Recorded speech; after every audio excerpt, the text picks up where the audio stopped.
done your exams well? Any idea about why we have gathered here? We will gather here to discuss about case study on DC. Yes. So, as since you are first years, basically you might have studied about all our electronic devices, right?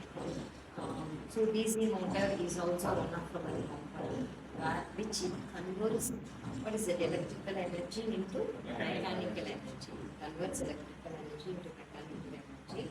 And also there are so many applications where then and there we are using our DC motor like our fans, compressors, elevators, etc. We can say many applications. So let us have a case study on DC motor. Are you ready for that? Shall we start? Yes. Start.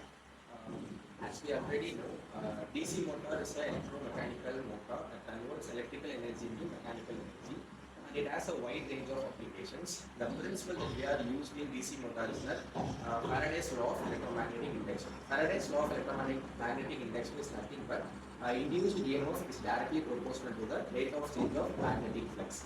And the rule we are using it is Fleming's left-hand rule. Fleming's left-hand rule is nothing but current carrying conductor is placed in the magnetic field to find its force. Where the thumb finger indicates the force and the index finger indicates the magnetic field, whereas the middle finger indicates the current.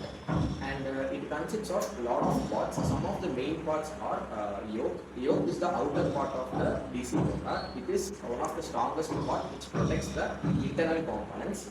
And it is very high permeable and high strength. It is maximum made up of core steel, whereas armature is the rotating part of the DC motor, and it is mainly made up of silicon steel. And commutator is the stator part, and in the center we have a shaft at the center of the DC motor, which produces the magnetic field as the output. And the DC motor consists of the pole core. Which is the main reason for the protection of magnetic field, and the field windings where it allows the field windings to the armature.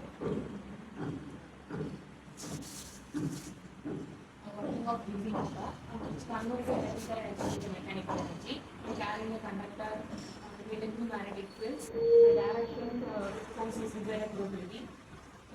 Current flows, Fleming left-hand rule as well as the magnitude. In DC motor, EMF is induced in unidirectional, and the components of DC motor, yoke or frame, armature winding, field windings, shaft, commutator, regulator. So many. Here about the types of DC motor, where it consists of two types. One is separately excited DC motor and self-excited DC motor. Self-excited, separately excited differs by using the power source that is given to it, where separately it gets the power from the external part and self is gets from the internal due to electromagnetic induction that is used there. So that the self-excited is about three types: separated, shunt type, series type, and compound type. Shunt type DC motor is used for the normal purposes that we use in a day-to-day life. For example, water pumps and fans that we use in a day-to-day lives. And next is the series type. Series type motors are used in the mills and factories for giving a continuous flow of rotation force.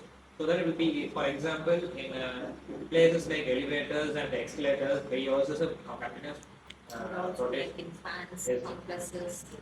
For having a constant rolling force, so that we use the series type motor. And compound motor consists of 2 to 3 sectors of motor in one place, where it is used for generating more power. Power, for example, we use this in the power stations. And dynamo, for a small example, we take a dynamo, where it consists of a small motor within it, where it is bounded by 3 electromagnets within it, so that it, while rotating itself, it produces the electric current.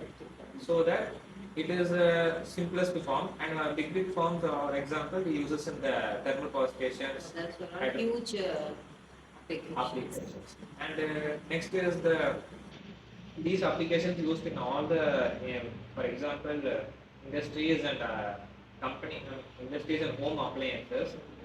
for giving a rotation force by giving a healthy cut, so that it makes the workload to be reduced. Because in previous times we used the bullock carts for rotating the things and all, but nowadays we are using the motors for the advancement of the wheels and all. Any other points? The challenges, just the challenge to specify DC motor was partly amps, current, sound and vibration, and mainly overheating. And these are the main problems coming in a DC motor. The solution, the solution to resolve this was first solution based on overheating, make an air ventilation properly or as per the need of the DC motor. Which makes this motor to reduce and work effectively, and noise and the sound vibration which may affect the working and the which may affect the also decrease the efficiency. So proper maintenance of the DC motor to the reduce the challenges. And channel current which makes the DC motor to work in a negative or reduce alternative effectiveness. So the proper maintenance and the proper calibration of DC motor should overcome this all challenges. All challenges. We will overcome the drawbacks. Hope now we clearly understood about the working principle, applications, types, all those things are basic, right? I think this case study is very